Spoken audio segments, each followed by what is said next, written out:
Kaixo kazetaguneako lagunak, ongi etorri bideo berri batera. Oraingo honetan, phishing-a zer den ikasiko dugu. Gure datu pertsonalak eta banku datuak lapurtzen saiatzen diren iruzur teknika.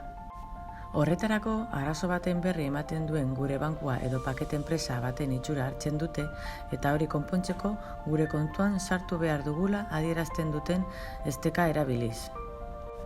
Nola jokatzen dute sareko delitugileek? Mezu elektroniko bat bidaltzen dute, zure bankukoa dela pentsatuta irekitzen duzuna. Webgune batera sartu eta bertan zure datu pertsonalak emateko eskatzen dizute, hainbat arrazoingatik. Kobratu zaizuen ordainketa oso altua bertan behera uzteko, zure kontua ezabatu ez dadin, zure kontua lapurtzeko saiakera izan delako. Webguneak egiazkoa ematen du eta informazio dena ematen duzu. Helburuak: sartzen dugun informazio pertsonalaz jabetzea. Sare sozialetan eta interneteko beste gune batzuetan gure identitatea hartzea. Gure banku informazioa lapurtu, dirua lortzeko.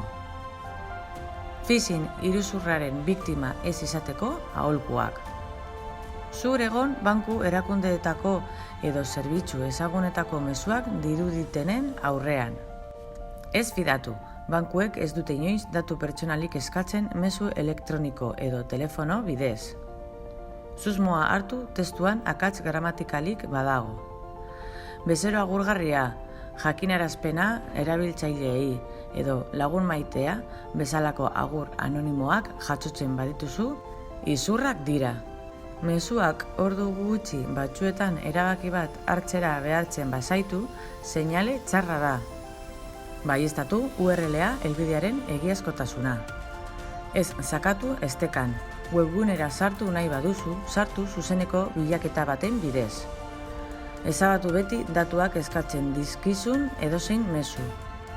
Aholku hauek zure egunerokoan erabiltzen badituzu, zure datuak eta informazio pertsonala eta banku informazioa ez direla lapurtzen edo bamendu ez dituzun helburuetarako erabiltzen ziurtatuko duzu eta atsekabe bat baino gehiago aurreztuko duzu.